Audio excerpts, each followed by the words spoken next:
গত সপ্তাহে আপনারা দেখেছিলেন কেন্দ্রীয় স্বরাষ্ট্রমন্ত্রী তিনি এ রাজ্যে এসে এখানে সাংবাদিক বৈঠক করে তৃণমূলের বিরুদ্ধে চার্জশিট পেশ করেছিলেন। আর সেই বিষয়কে এবার নারায়ণগড়ের সভা থেকে নিশানা করলেন তৃণমূল নেত্রী মমতা বন্দ্যোপাধ্যায়। তিনি বললেন সবাইকে লাইনে দাঁড় করাবে আর নিজেরা লুটে খাবে, আর বলছে তৃণমূলের বিরুদ্ধে চার্জশিট। আমি বলি প্রথম চার্জশিট মোদী আর অমিত শাহর বিরুদ্ধে হওয়া উচিত। কি বললেন তৃণমূল নেত্রী, শুনুন। বিজেপি সরকার এত বজ্জাত আমি জীবনে দেখিনি, এত অত্যাচার আমি জীবনে দেখিনি, এত স্বৈরাচার আমি জীবনে দেখিনি, এত অনাচার আমি জীবনে দেখিনি। সবাইকে লাইনে দাঁড় করাবে আর নিজেরা সব লুটে পুটে খাবে। আর বলছে কি তৃণমূলের বিরুদ্ধে চার্জশিট। আমি বলি প্রথম চার্জশিট মোদী আর অমিত শাহর বিরুদ্ধে হওয়া উচিত, যারা দাঙ্গা লাগিয়ে দাঙ্গা করে ক্ষমতা এসছে।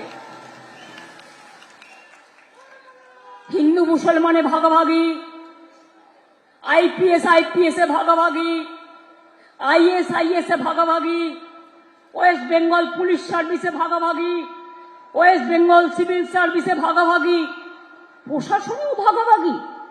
কোনো দিন ছিল না। আরে এরা তো আমাদের কাজ করে, এরা আমাদের অ্যাসেট। আজকে বিজেপির অ্যাসেট হচ্ছে সবাইকে ভাগাভাগি করে ভুলিয়ে রেখে দাও। তারা যাতে নিজেদের মধ্যে ঝগড়া করে, যুদ্ধ করে, আর এই সুযোগে বিজেপি যেন দেশটাকে লুটতে পারে।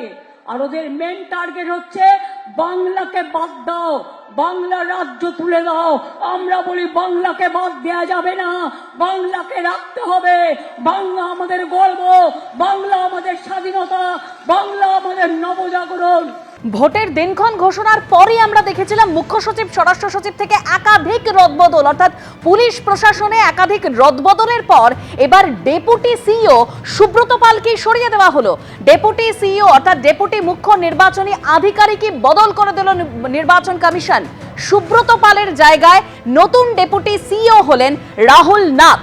আমরা আরো বিস্তারিত জানবো, সরাসরি আমাদের প্রতিনিধি রুমা পাল এই মুহূর্তে আমাদের সঙ্গে রয়েছেন। রুমা,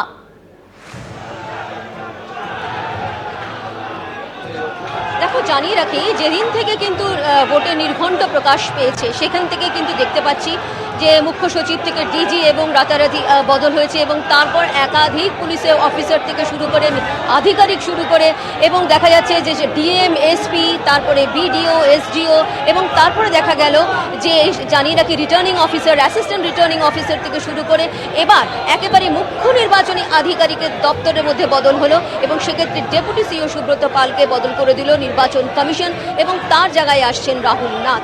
এই সুব্রত পাল তিনি 2018 থেকেই কিন্তু এই সিও দপ্তরে রয়েছেন।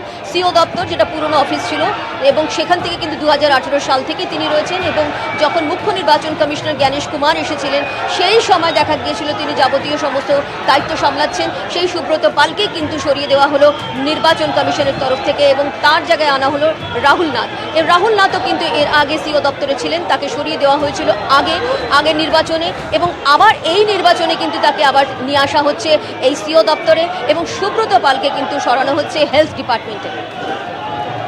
একদম রুমা, তুমি আমাদের সঙ্গে থাকো। অর্থাৎ সুব্রত পাল, যার ছবি আপনারা দেখতে পাচ্ছেন, তিনি 2018 থেকেই মুখ্য নির্বাচনী আধিকারিক হিসেবে কাজ করছিলেন, ডেপুটি মুখ্য নির্বাচনী আধিকারিক হিসেবে কাজ করছিলেন। আর এবার ডেপুটি মুখ্য নির্বাচনী আধিকারিক সুব্রত পালকে সরিয়ে তার জায়গায় নিয়ে আসা হয়েছে রাহুল নাথকে।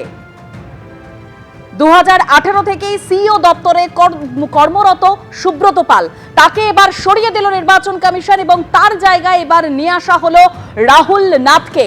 আর এই সুব্রত পাল, যিনি এতদিন ধরে ডেপুটি মুখ্য নির্বাচনী আধিকারিকের জায়গায় কাজ করছিলেন, তাকে আপাতত স্বাস্থ্য দপ্তরে পাঠানো হয়েছে। এবিপি আনন্দ, এগিয়ে থাকে, এগিয়ে রাখে।